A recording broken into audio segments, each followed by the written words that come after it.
Buyers are abandoning house and land contracts. Let's have a look. Hello everyone, Florian Heiser here and welcome to another episode of Heiser Says. Got a stein of coffee and I thought we'd have a look at this article from the Financial Review. It's regarding house and land buyers abandoning their contracts. Now what does that tell you with regards to consumer confidence and people's concerns in this sector? We've seen it before in Victoria where people were paying deposits and then unable to get finance on their land or finance to build their house.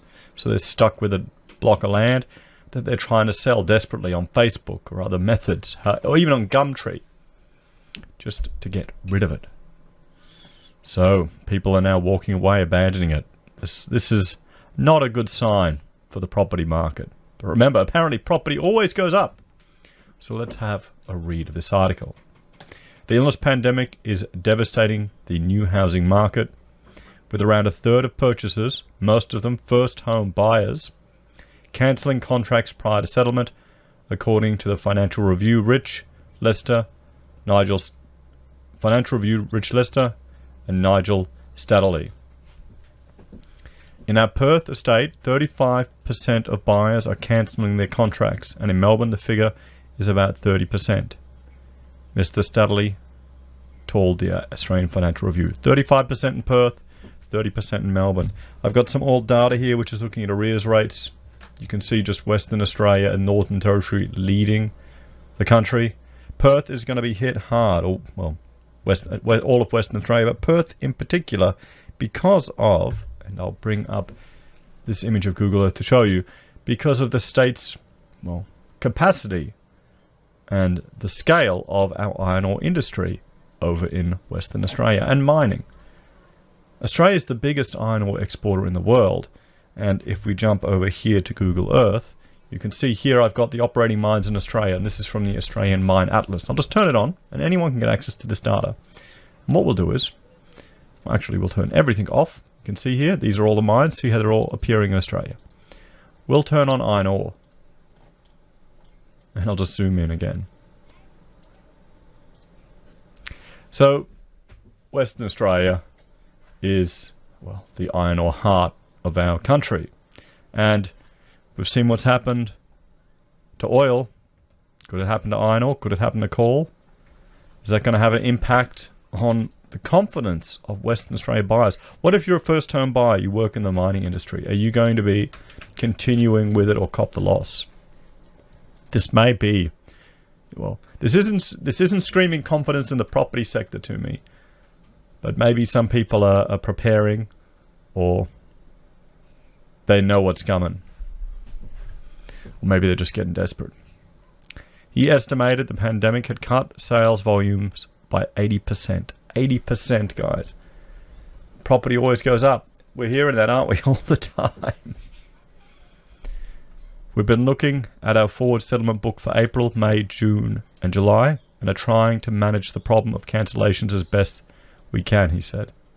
He said most of the cancellations were due to changes in circumstances, including loss or reduction in employment.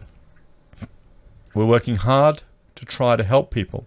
In some cases, we're allowing them to swap their existing block for a smaller, more affordable one and swap the house as well to lower the mortgage.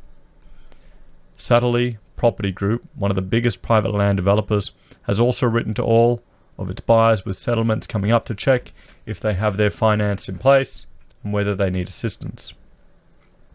In Perth, contracts are subject to finance so buyers can walk away.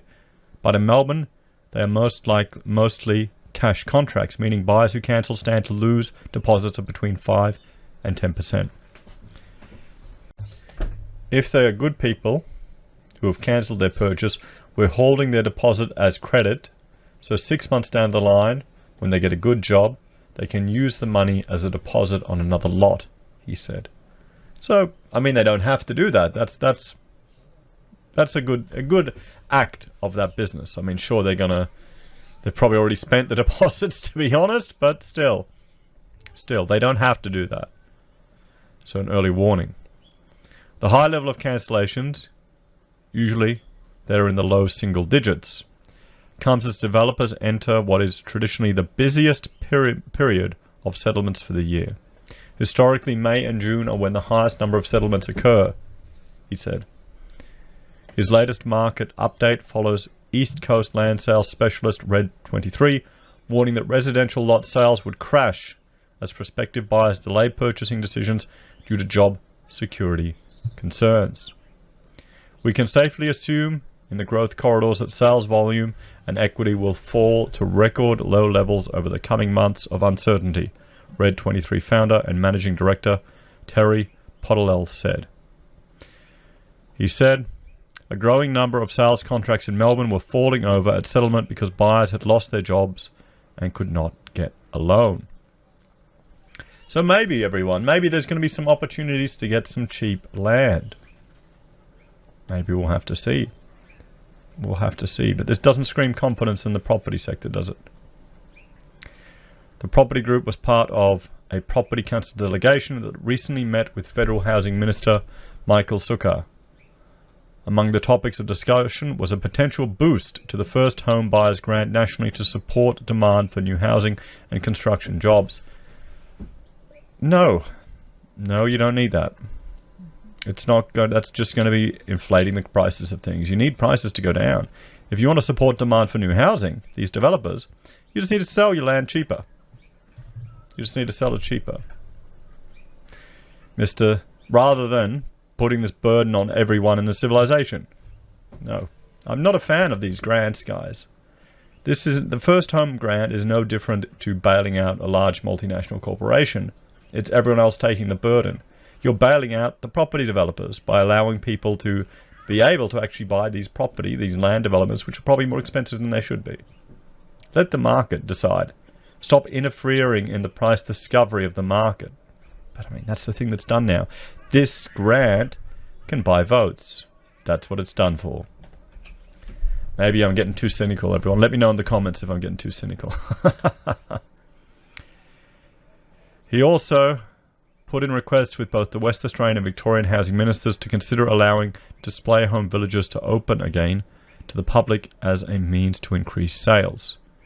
Reopening display homes, he said, will be done in a controlled and safe manner, allowing only one family through a home at a time, with homes being wiped down and sanitized after each visit. I mean, yes, see, this is the thing here. We can manage this risk of this virus spreading. There are ways to manage the risk. You can put methods and procedures in place to manage the risk. It can be done. If people are engaged in business and not managing the risk, then they can be held accountable like any other business. This is the problem. We've shut everything down as a knee-jerk reaction. We need to start thinking about smart ways to open up the economy, because this is people's livelihoods.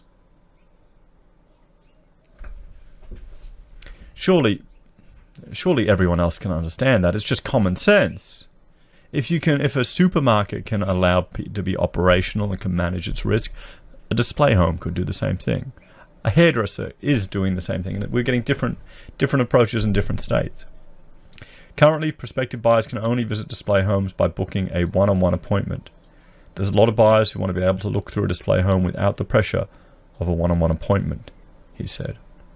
So there we have it, guys. An interesting piece from the Financial Review discussing this trend of buyers walking away. 30% in Melbourne, and they're losing money.